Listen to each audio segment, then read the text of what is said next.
नमस्कार दोस्तों, मैं हूं विक्की सिंह और स्वागत करता हूं आपके अपने YouTube चैनल विराज की वाणी पर। दोस्तों, जाने अनजाने कई बार हम कुछ ऐसी जगहों पर चले जाते हैं जहां जाना इंसानों के लिए उचित नहीं होता, क्योंकि कुछ सुनसान जगह प्रेत बाधित होती हैं। जी हाँ दोस्तों, यह कहानी एक सत्य घटना से प्रेरित है जिसे मैंने कहानी का रूप दिया है। तो बिना टाइम वेस्ट करते हुए सीधा कहानी की ओर बढ़ते हैं। यह घटना गुजरात में रहने वाले 3 दोस्तों के साथ करीब 11 साल पहले घटी थी। नीलेश, राज और आर्यन तीनों कॉलेज में साथ पढ़ने वाले खास दोस्त थे। यह सारी घटना मैं आपको राज के पॉइंट ऑफ व्यू से ही बताऊंगा। मेरा नाम राज है। मैं, नीलेश और आर्यन एकदम गहरे दोस्त हैं। उस दिन मैं रोज़ की तरह कॉलेज नहीं जा रहा था, बल्कि बहुत ही ज़्यादा उत्साहित था, क्योंकि वो रोज़ हमारे दोस्त नीलेश ने हमें पार्टी देनी थी। नीलेश की कॉलेज में ही पढ़ते हुए सगाई हो गई थी, जिस वजह से उस दिन कॉलेज ना जाकर हमने दारू पार्टी का प्लान बनाया था। वैसे हमारे यहाँ दारू मिलना आसान नहीं है, पर नीलेश ने दारू का और बियर का इंतज़ाम कर लिया था। हम तीनों नीलेश की कार में ही मार्केट से चिकन खरीदते हुए पार्टी करने के लिए एक सुनसान एकांत जगह की तलाश करने लगे। हमारे कॉलेज से करीब 7-8 किलोमीटर दूर एक जंगल एरिया है। सच कहूँ तो वो कोई भयानक जंगल नहीं, बल्कि बहुत सारे छोटे बड़े पेड़ों का समूह है जो कि वन विभाग के अंडर आता है। अक्सर लोग वहाँ घूमने फिरने और एकांत में वक्त बिताने के लिए चले जाते हैं। हमें भी ऐसी ही जगह की तलाश थी जहाँ हमें कोई ना देखे। थोड़ी देर में हम वहाँ पहुँच चुके थे। गाड़ी पीछे खड़ी कर हम थोड़ा इधर उधर टहलते हुए एक साफ सी बैठने लायक जगह देखने लगे। थोड़ी ही दूरी पर हमें कुछ घने पेड़ और झाड़ियों के पास एक अच्छी जगह मिल गई बैठने के लिए। हम तीनों हंसी मजाक करते हुए ही वहीं बैठ गए। तभी आर्यन बोला, यार नीलेश, जल्दी से सामान निकाल ना भाई, बहुत टाइम हो गया, लाल परी के दीदार नहीं हुए। तब नीलेश बोलता है, अबे सब्र कर साले, निकाल रहा हूं ना, काहे इतना उत्साहित हो रहे हो। यह बोलते हुए ही नीलेश ने अपना बैग खोला और दारू और बियर निकाल कर सामने रख दी और बोला, लो सालो पियो, आज जितना पीना है। तभी मैंने चिकन के पैकेट भी खोल दिए। उसकी महक से हम सब के मुंह में पानी भरा आया था। हम तीनों मस्ती में बातें करते हुए पैग लगाने लगे, इस बात से बिल्कुल बेखबर कि आने वाले टाइम में कौन सी अनदेखी शक्ति हमारे सामने आने वाली है, या यूं कहूँ कि किसी अनदेखी शक्ति से हमारा सामना होने वाला था। अभी खाते पीते हम थोड़ी मस्ती बातें कर ही रहे थे कि तभी आर्यन को लघु शंका की इच्छा हुई और वह बोला, रुको भाई तुम लोग, मैं अभी हल्का होकर आता हूँ। यह बोल आर्यन थोड़ी दूर उस घने पेड़ की तरफ चला गया। तभी कुछ क्षण बाद मेरी नज़र आर्यन पर पड़ी। तब मैंने देखा कि आर्यन अपनी बॉडी को अजीब तरह से झटकते हुए नीचे गिर गया, जैसे उसको एकदम से कोई करंट लगा हो। मैं तुरंत ही उसकी मदद करने के लिए आगे बढ़ा। मैंने जैसे ही उसे उठाने के लिए हाथ बढ़ाया कि तभी वो एक झटके से उठकर बैठ गया और एक अजीब सी आवाज में बोला, ठीक हूँ, मैं ठीक हूँ। मुझे लगा शायद उसे दारू चढ़ गई होगी, जिसकी वजह से वो नीचे गिर पड़ा होगा। हम दोनों फिर वापस आकर अपनी अपनी जगह पर बैठ गए। आर्यन ने आते ही दारू पीने शुरू कर दी। हम दोनों भी बातें करते हुए अपने पैक खत्म करने लगे कि तभी हमने देखा आर्यन ने दारू का गिलास रखते ही पूरी बोतल उठाकर मुंह में लगा ली और वो बिना किसी सोडे पानी पूरी बोतल खाली कर गया। इतना ही नहीं, वहाँ जितना भी चिकन बचा था उसे भी किसी भूखे जानवर की तरह खाने लगा और एकदम से सब खाकर ख़त्म कर दिया। उसकी वो अजीब हरकत देख हम उसे बस देखते ही रह गए कि तभी नीलेश गुस्से में आर्यन से बोला, अबे साले पागल हो गया है? इतनी ही भूख चढ़ी थी तो पहले बोल देता ना और ले आते।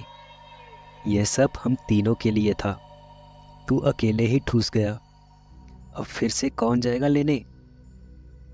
तभी आर्यन फिर से एक अजीब डरावनी सी आवाज में नीलेश से बोला, जा मेरे लिए और बियर और गोश्त लेकर आ, मुझे बहुत भूख लगी है। मैंने उसके चेहरे को गौर से देखा। उसका चेहरा एकदम सफ़ेद पड़ गया था, सूखा हुआ लग रहा था। चेहरे की त्वचा एकदम से ड्राई हो गई थी। आंखें तो एकदम लाल हो गई थी, जैसे उनमें खून उतर आया हो। आवाज़ में जो डरावना बदलाव आया था वो तो हम पहले ही देख चुके थे, पर नीलेश को लग रहा था कि आर्यन कोई मजाक कर रहा है, क्योंकि उसे अक्सर प्रैंक करने की आदत भी थी। तब वह बोला आर्यन से गुस्से में, अबे साले नाटक बंद कर, ये सब नौटंकी तेरी खूब जानते हैं। क्या लगता है हम डर जाएंगे और जाके तेरे लिए दारू और मीट लेने भागेंगे? नीलेश को भले ही ये सब मजाक लग रहा था, पर मैंने जैसे उसे झटकते हुए देखा था, मुझे अंदाजा हो गया था कि आर्यन कोई नाटक नहीं कर रहा, बल्कि उसके साथ कुछ तो अनहोनी घटना हुई है, जिसे तब शायद हम आंखों से नहीं देख पाए। मैंने नीलेश के कंधे पर हाथ रखकर उसे शांत रहने का इशारा किया। तभी आर्यन वहां से गुस्से में उठकर जाने लगा। मैंने उसे आवाज़ भी दी, भाई रुको, कहाँ जा रहे हो? पर वो पलट के गुस्से में लाल आंखों से हमें घूरने लगा और घुर्राते हुए ही आगे बढ़ गया।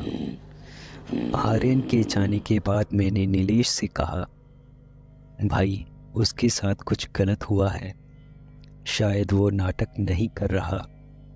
अभी थोड़ी देर पहले जब वो पेशाब करने गया था, तब वो पेड़ के पास उसके शरीर को झटकते हुए एकदम से गिर गया था।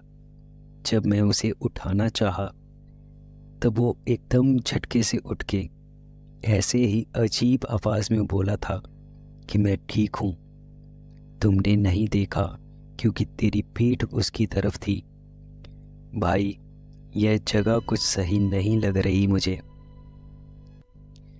भाई मैंने तुमसे पहले नहीं कहा, तुम लोग शायद मानते नहीं और मेरा मजाक उड़ाते, पर इस जंगल के बारे में मैंने सुना है कि लोग यहाँ तंत्र मंत्र जादू टोना करने भी आते हैं। यह जंगल प्रेत बाधित है, रात को इस ओर आने की हिम्मत तो कोई नहीं करता। मेरी बात सुन नीलेश झट से उठकर उस पेड़ की ओर बढ़ा जहां आर्यन ने पेशाब किया था। उस जगह जाकर हमने देखा कि वहां पेड़ पर कुछ टूटा हुआ मटका पड़ा है नीचे, जिसके पास आधा जला नारियल और कुछ हरी टूटी चूड़ियां भी पड़ी थी। आर्यन ने पेशाब उसी जगह पर किया था, पर अब वहां पर ऐसा लग रहा था कि जैसे खून गिरा हो। वह लाल खून या पानी सब तरफ फैला हुआ था। वह देख नीलेश भी चौंकते हुए बोला, अबे यार ये क्या है? उसके पेशाब से खून निकला था क्या? पर उसने तो कुछ नहीं बोला हमें। वह देख हम दोनों भी चौंक गए थे। तब मैंने कहा, भाई शायद इस जगह के बारे में जो कुछ भी सुना है वह सच हो। यहाँ लोग तंत्र मंत्र, काला जादू वगैरह करने आते हैं। शायद यह सामान भी उसी का कोई हिस्सा हो और अपना आर्यन किसी प्रेत या आत्मा के वश में हो। भाई हमें उसे बचाना होगा। जल्दी से उसे लेकर इस जगह से निकलते हैं।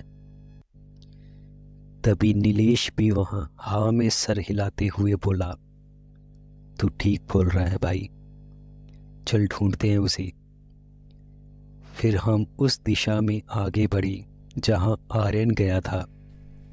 उसका पीछा करते हुए थोड़ी दूर आगे जाने पर हमने देखा कि उस जगह पर और भी कई जादू टोने की चीज़ें पड़ी हुई थी, जैसे कुछ सूखे जले हुए नारियल, सड़े गले नींबू मिर्ची, काले कपड़े की गुड़िया, पेड़ पर बंधे लाल काले धागे वगैरह, जिस पर शायद कई तरह के जादू टोने किए गए हों। यह सब देख तो अब हमें यकीन होने लगा था कि इस जगह के बारे में सुनी बातें अफवाहें नहीं बल्कि सच हैं, जिसे हम लोग अभी तक कभी नहीं मानते थे और इन सब बातों को अक्सर मजाक में ही उड़ाते थे। ना चाहते हुए भी अब हमें उस जगह पर डर लगने लग गया था। हम आर्यन को ढूंढते हुए आगे बढ़ ही रहे थे कि तभी एक जगह गड्ढे में गंदा पानी जमा था। वहां से काफी गंदी सड़न की बदबू भी आ रही थी। तभी हमें वहां झाड़ियों में कुछ हलचल सुनाई दी। हमने आगे बढ़ के गौर से देखा। वो देख हमारे होश उड़ गए। आर्यन वहां छुप कर बैठा एक कुत्ते की लाश को खा रहा था। वो सड़ा गला मांस था। पता नहीं वो लाश वहां कितने दिनों से पड़ी हुई थी। इतनी गंदी बदबू आ रही थी कि सांस लेना भी मुश्किल हो रहा था। मैंने जल्दी से अपना नाक और मुंह बंद कर लिया। नीलेश ने तो वह मंजर देखकर वही के वही उल्टी कर दी। मैंने घुटन भरी आवाज में ही आर्यन को बोला, आर्यन पागल हो गया है क्या? यह सब क्या खा रहा है तू? उस लाश में कीड़े तक रेंग रहे थे। मेरी आवाज सुन आर्यन झटके से खड़ा हो गया और मुझे देख एक अजीब सी हंसी हंसने लगा। आर्यन के मुंह पर अभी भी जानवर का सड़ा गला मांस और कीड़े लगे हुए थे छोटे छोटे। उसके मुंह पर मक्खियां भी भिनभिना रही थी। पर आर्यन उन सब बातों से बेखबर, मानो उसे कोई फर्क नहीं पड़ रहा था। मैंने जल्दी से आर्यन का हाथ पकड़ा और खींचकर उसे उस जगह से बाहर ले आया और उसका मुंह रुमाल से साफ करने लगा कि तभी नीलेश बोला, भाई तू इसको पकड़ के रखना, मैं गाड़ी यहीं लेकर आता हूँ। इसे जल्दी से यहाँ से लेकर चलते हैं। मैंने महसूस किया कि आर्यन किसी पुतले की तरह बन गया है। वो कुछ भी सुन और समझ नहीं रहा था। आखिरकार किसी तरह हमने आर्यन को उसके घर तक पहुंचा दिया। नीलेश तो उसे घर पहुंचाने के बाद सीधा वहां से अपने घर के लिए निकल गया। पर आर्यन के पिता मनसुख भाई ने मुझे कहा, बेटा तू रुक जा, यहीं तुम्हारी मदद की ज़रूरत पड़ सकती है। तब वो बोले, बेटा पूरी बात बताओ, क्या हुआ था तुम लोगों के साथ। तब मैंने आर्यन के पिता को पूरी घटना से अवगत कराया। आर्यन के पिता ने पहले तो डॉक्टर को घर बुलाया और आर्यन की जांच करवाई। डॉक्टर ने कुछ दवा देकर आर्यन से उल्टी करवाई, फिर उसे आराम से लिटा दिया बेड पर और दरवाज़ा बंद कर हम सब लोग बाहर आ गए। फिर आर्यन के पिताजी बोले, देखो बेटा, डॉक्टर ने तो अपना काम कर दिया, पर जो तुम कह रही हो अगर वो सच है तो आर्यन के ऊपर से खतरा अभी भी टला नहीं। थोड़ी देर सोचने के बाद उन्होंने अपने किसी पहचान के पंडित जी को घर बुलाया। पंडित जी के आने से पहले शायद वो किसी शंका को यकीन में बदलना चाहते थे, इसलिए उन्होंने नौकर को बोलकर कुछ कच्चा मांस मंगवाया। फिर उस मीट के पैकेट को ले जाकर आर्यन के रूम के बाहर रख दिया और खुद छिपकर देखने लगे। तभी थोड़ी ही देर में आर्यन के रूम का दरवाज़ा खुला और आर्यन अपने हाथों और पैरों के बल चलते हुए आया और वह मांस का पैकेट उठाकर अंदर चला गया। तभी हमने खिड़की से छिपकर देखा, वो एक अजीब सी हंसी में हंसते हुए वह मांस कच्चा ही किसी जानवर की तरह चबा चबा कर खा रहा था। वह नज़ारा देख आर्यन के पिताजी भी चौंक गए। थोड़ी ही देर में पंडित जी भी घर पर आ गए। अब तक शाम पूरी तरह से ढल चुकी थी। आर्यन के पिताजी ने पंडित जी को पूरी बात बताई और फिर पंडित जी कुछ मंत्र पढ़ते हुए लाल सिंदूर से आर्यन के रूम के दरवाजे पर कुछ निशान बनाने लगे। अभी वो अपना काम कर ही रहे थे कि तभी कमरे के अंदर से आर्यन की गुर्राती हुई आवाज चले आई। जाओ यहाँ से, मैं इतनी आसानी से यहाँ से नहीं जाने वाली। मैं तुम्हारे परिवार का सर्वनाश कर दूंगी। चले जाओ यहाँ से। वह सुन हम सब तो पूरी तरह से डर गए थे, पर पंडित जी ने कहा, डरने की कोई बात नहीं, वो जो भी है अब यहाँ से बाहर नहीं जा सकती जब तक हम उसे उसकी जगह पर भेजने का इंतज़ाम नहीं कर देते। आर्यन के परिवार में बस उसके पिताजी ही थे। उसकी माँ की मृत्यु तो 3 साल पहले ही हो गई थी। आर्यन पिता का इकलौता सहारा था। इधर बाहर आंगन में पंडित जी पूजा की तैयारी करने लगे। थोड़ी ही देर में पंडित जी ने अग्नि प्रज्वलित करके मंत्र उच्चारण शुरू कर दिए। मंत्र उच्चारण की ध्वनि सुन आर्यन कमरे के अंदर से ही डरावनी आवाज में चिल्लाता रहा। तभी पंडित जी ने आर्यन को पूजा स्थान पर लाने को कहा। आर्यन के पिताजी ने मुझे साथ चलने को कहा। आर्यन की वो डरावनी आवाज़ें सुन मैं अंदर से काफ़ी डर गया था, पर दोस्त की जिंदगी का सवाल था, इसलिए हिम्मत कर आर्यन के कमरे का दरवाज़ा खोला। कमरे के अंदर पूरी तरह से अंधेरा था। तभी आर्यन के पिता ने लाइट का स्विच ऑन किया। रोशनी होने के बाद हमने देखा आर्यन कमरे में कहीं भी नहीं था। बाहर जाने का कोई भी और रास्ता नहीं था कि तभी हमें हल्की सी हंसी की आवाज़ सुनाई दी। वो सुन मैं थोड़ा और डर गया था। तभी ध्यान से सुनने पर पता चला वो आवाज़ ऊपर छत से आ रही थी। आर्यन किसी छिपकली की तरह छत पर चिपका डरावनी रहस्यमयी मुस्कान से हमें घूर रहा था। वो एकदम से मेरे ऊपर कूदा और मेरे सीने पर चढ़कर बैठ के गुर्राते हुए मेरा गला दबाने लगा। मैंने बहुत कोशिश की अपनी गर्दन छुड़ाने की, पर उसकी ताकत के सामने मेरा कोई बस नहीं चल रहा था। तभी आर्यन के पिताजी जोर जोर से हनुमान चालीसा का पाठ पढ़ने लगे। वह सुन आर्यन के हाथों की पकड़ थोड़ी ढीली हुई और वो चिल्लाने लगा। तभी हमने उसे पकड़कर बाहर पूजा स्थान तक ले जाकर बिठाया। पंडित जी लगातार मंत्र उच्चारण कर रहे थे। आर्यन उसी तरह छटपटाते हुए गुर्रा रहा था। करीब आधे घंटे तक वो पूजा विधि चलती रही। फिर एकदम से आर्यन चीखते हुए वहीं पर बेहोश हो गया।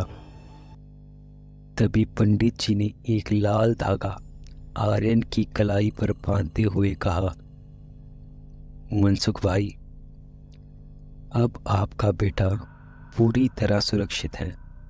वो अतृप्त आत्मा अपनी जगह लौट गई। किसी महिला की दुष्ट आत्मा थी वो, जिसने अपने जीवन में गरीबी और कष्ट ही भोगे थे। दुखद परिस्थितियों में उसकी मौत हुई, पर अपनी भोग की इच्छा पूर्ति के लिए वह भटक रही थी। वह पहले भी किसी अपने को ही परेशान करती रही होगी, तभी उसे मंत्र बाधित करके उस वीरान जगह पर उसका उतारा किया गया था। अज्ञानतावश आपके बेटे ने उस आत्मा को छेड़ दिया था, जिस कारण वो उसके शरीर पर कब्जा कर ली गई थी, पर अब यह सुरक्षित है। आर्यन के पिताजी ने पंडित जी का धन्यवाद किया और हमने मिलकर आर्यन को उसके कमरे में ले जाकर बिस्तर पर लिटा दिया। अगले दिन जब आर्यन उठा तब उसे कुछ भी याद नहीं था, मानो एक दिन उसके साथ क्या कुछ हुआ उसकी याददाश्त पूरी तरह से मिट चुकी हो। बीते दिन उसके साथ क्या क्या हुआ और उसने क्या कुछ किया उसे कुछ भी याद नहीं था।